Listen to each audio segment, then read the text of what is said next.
के नाम पे हमारे भाइयों को जेल में डाल दिया गया है। क्या आपने नहीं देखा कि उमर खालिद नाम का एक बच्चा और कन्हैया कुमार नाम का दोनों साथी साथ पढ़ा करते थे, जेएनयू में तालीम हासिल किया करते थे। जब मुल्क पर महंगाई के नाम पर वो प्रोटेस्ट किया करते थे, यूनिवर्सिटी पर हमले के नाम पर वो प्रोटेस्ट किया करते थे, वो चिल्लाया करते थे, विरोध प्रदर्शन जो उनका संवैधानिक अधिकार है उसको किया करते थे। लेकिन कन्हैया कुमार होने की वजह से आज बड़े नेता बन गए हैं, आज कांग्रेस के बड़े नेता हो गए हैं। आपका भाई उमर खालिद इस वक्त जेलों में पड़ा हुआ है। क्या ये बात सच नहीं है? इसी हाथरस में दलित की बच्ची के साथ बलात्कार किया जाता है। इसी सरकार में, योगी सरकार में, रात के 12-1 बजे अंधेरे में प्रशासन की मौजूदगी में उस दलित की बच्ची को ले जाकर जला दिया जाता है। उसका अंतिम संस्कार बगैर उसके माँ बाप की इजाजत के कर दिया जाता है। क्या ये बात हम आपने नहीं देखा था? दलितों के साथ किस तरीके का जुल्म किया गया इसी उत्तर प्रदेश में पिछले 5-7 सालों में? क्या हमने नहीं देखा कि मीडिया के लोग जब कवर करने जा रहे थे, सिद्दीक कप्पन नाम का एक शख्स जब गया वहां पर और वो अपने कैब ड्राइवर को कहा कि मुझे ले चलो मेरठ, मैं हाथरस जाना चाहता हूं, मैं उस स्टोरी को कवर करूंगा, मैं लोगों को सच्चाई दिखाऊंगा, मैं बताऊंगा कि इस देश में दलित और मुसलमान होना कितना मुश्किल हो गया है। उस सिद्दीक कप्पन में यूएपीए लगाकर आज जेल की काली कोठरी में डाल दिया गया। क्या हमने परसों की खबर नहीं देखी है कि जीशान नाम के 18 साल के बच्चे को सिगरेट चोरी के नाम पर गिरफ्तार कर दिया पुलिस, तिहाड़ जेल में रखती है। जीशान का मर्डर कर दिया जाता है, तिहाड़ जेल में कस्टोडियल डेथ होती है। कस्टोडियल डेथ होने के बाद उसको कहा जाता है कि वो तो बीमार था। क्या हमने अपनी आंखों से ये सब नहीं देखा? किस बुनियाद पर हम वोट देते? आज वहां से चलकर विश्वनाथगंज से पिछले 10 साल से वो विधायक था, वही विश्वनाथगंज में क्या क्या जुल्म नहीं हुआ है, क्या क्या नहीं किया गया है। इसी ऐवान में वो शख्स मौजूद हुआ करता था, वही लव जिहाद के नाम पर कानून बनता था, वही गौकशी के नाम पर कानून बनता था और वो उस कानून का समर्थक हुआ करता था। और अब वो यहाँ पर आकर रानीगंज में आपके वोट पर डाउन लगा के बैठे। मेरे बहुत सारे भाई आपके बीच आते होंगे और कहते होंगे कि बीजेपी जीत जाएगी, वोट दे दो।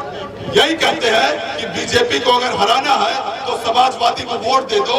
इस दलित के भाई के पास जो आज आपका प्रत्याशी है, लोग ये भी बताने का काम करते हैं कि इसके पास तो सरोज का वोट नहीं है, इसके पास तो हमारे दूसरे बिरादरी का वोट नहीं है। मुसलमानों, तुम अपना वोट खराब मत करो, तुम इसको वोट दे दो, तुम इसको वोट मत दो, बीजेपी को हराने के लिए समाजवादी को वोट दे दो। क्या ये बात नहीं कही जा रही है आपसे? ये बात आपसे कही जा रही है तो उनसे सवाल पूछिए, उनसे सवाल करिए, क्या जो दलित इस विधानसभा बनने के बाद लगातार राम श्रोमण शुक्ला को वोट देता आया, धीरज ओझा को वोट देता आया, शिवाकांत ओझा को वोट देते आया, शकील भाई को वोट बसपा के नाम पर देते आया, वो दलित क्या अपने भाई को वोट नहीं देगा? किस बुनियाद पे वो दलित अपने भाई को वोट नहीं देगा? आखिर विधायक अगर बनेगा तो उसका अपना भाई विधायक बनने जा रहा है। रानीगंज में इतिहास लिखा जाएगा तो दलितों का इतिहास लिखा जाएगा कि तुम अपने बीच के विधायक को बनाने जा रहे हो। मेरे भाई 58,000 वोट आपने शकील भाई को दिया था। एक मजबूत शख्स थे, आपके बीच रहा करते थे, अपनी पार्टी का झंडा लेकर रात दिन दौड़ा करते थे, अपने नेता का जय जयकार किया करते थे। लेकिन आपने देखा नहीं कि कैसे उन्हें रुस्वा किया गया, कैसे उन्हें टिकट के नाम पर जलील किया गया। क्या आपने ये बात अपनी आंखों से नहीं देखी? क्या आपने नहीं देखा कि सयाद अली चच्चा के साथ क्या जुल्म किया गया? लगातार वो आपके बीच आते थे, वो लड़ते थे, वो बोलते थे, अपनी पार्टी और अपने आलम का झंडा लेकर वो निकलते थे आपके बीच में, भले वो किसी भी पार्टी से रहे हो, किसी भी विचारधारा से रहे हो, लेकिन उनके साथ अन्याय किया गया कि नहीं किया गया? विश्वनाथगंज के एक आदमी को लाकर आपके ऊपर मुसल्लत कर दिया गया। मैं दावे के साथ कह रहा हूं, अगर आप वोट दे दोगे तो 5 साल वो विधायक रहेगा, थानों की दलाली उसके लोग करेंगे, तो ठेका और टेंडर उसके लोग लिया करेंगे, तमाम मुखबिरी करने वाले उसके लोग हुआ करेंगे। 5 साल बाद जब वो आपके बीच में रुस्वा हो जाएगा, जलील हो जाएगा, तो वही इंसान भाजपा में शामिल हो जाएगा, वहां से टिकट लेकर आएगा, दोबारा फिर विधायक बनेगा। इनका इतिहास बताता है। आपसे मैं बड़ी यकीन और उम्मीद के साथ कह रहा हूं मैं आपसे कहना चाह रहा हूं, अपने वोट को, जो आपको जमहूरियत में, डेमोक्रेटिक कंट्री में, लोकतांत्रिक मुल्क में आपको सिर्फ 2 हक मिले हैं। अगर कोई जालिम आप पर जुल्म करता है तो आपको कहा जाता है कि आप पलट कर उसको मत मारो, आप प्रशासन से मदद मांगो, आप मुकदमा लिखाओ, FIR लिखाओ। अगर वो प्रशासन मदद नहीं करती है तो कोर्ट का रास्ता देखो, न्यायाधीश के पास जाओ, जुडिशरी का सहारा लो, मुकदमा कायम कराने का काम करो। ये अधिकार आपको मिला हुआ है कि आप उससे लीगल लड़ाई लड़ो, कानूनी लड़ाई लड़ो। दूसरा अधिकार इस मुल्क में जो आपको मिला है वो ये मिला है, 5 साल में 1 दिन आपको मिलता है, 5 साल में 1 दिन आपको मिलता है। अगर आप कहते हो कि हम पर जुल्म हो रहा है, हमारी बहन बेटियों पर जुल्म हो रहा है, हमारे घरों पे पुलिस दबिश के नाम पर आती है और लूट करती है, आपके सामने ये शख्स जो खड़ा है, इसके घर में भी पुलिस ने 19 तारीख की घटना थी, 19 तारीख को मतदान में जो मसले हुए थे, 20 तारीख को पुलिस मेरे घर में आती है और मेरे घर को तहस नहस करने का काम करती है। क्या शुजातुल्लाह आपको गैंगस्टर दिखाई देता है? शुजातुल्लाह आपको गुंडा दिखाई देता है? अलीगढ़ मुस्लिम यूनिवर्सिटी से तालीम हासिल करने के बाद जब मैं यहाँ आया तो मैंने यही सोचा था कि नए जुल्म नहीं होने दूंगा, क्योंकि मैं कानून पढ़ कर आया हूँ, कानून के सहारे अपनी लड़ाई लड़ूंगा। मेरे घर को 20 तारीख को आकर तहस नहस कर दिया। क्या आपने नहीं देखा? अगर 19 तारीख की घटना थी तो 20 तारीख को प्रशासन क्यों नहीं मुझे गिरफ्तार करना चाहा? प्रशासन की जिम्मेदारी है, CRPC में ये लिखा है, मुझे नोटिस मिलती, सम्मन मिलता, NBW लेकर आते, बयासी करते, कुर्की करते, लेकिन किसने तुमको ये हक दिया था कि मेरी माँ के पास मेरी बेवा माँ मौजूद थी, मेरे घर में मेरी बहन मौजूद थी, मेरी वाइफ मौजूद थी, मेरे 2 छोटे छोटे बच्चे थे, 90 साल का दादा था, घर पे एक इंसान नहीं था, एक मर्द नहीं था, लेकिन पुलिस 100 की तादाद में पहुंचती है, मेरे घर को तहस नहस कर देती है, मेरे बहनों के साथ जुल्म करती है, मेरी माँ के साथ जुल्म करती है। क्या ये बात सिर्फ मेरे साथ हुई है? आप बताइए रानीगंज में किसके साथ ये नहीं हुआ? किस रिश्तेदार के साथ आपके नहीं हुआ कि नहीं हुआ? जब हुआ है तो सिर्फ और सिर्फ आपसे एक ही बात कहूंगा दोस्तों, कि जुल्म और ज्यादतियों से लड़ने के लिए इस मुल्क में हमको जो अधिकार दिए गए हैं उस अधिकार का इस्तेमाल करिए।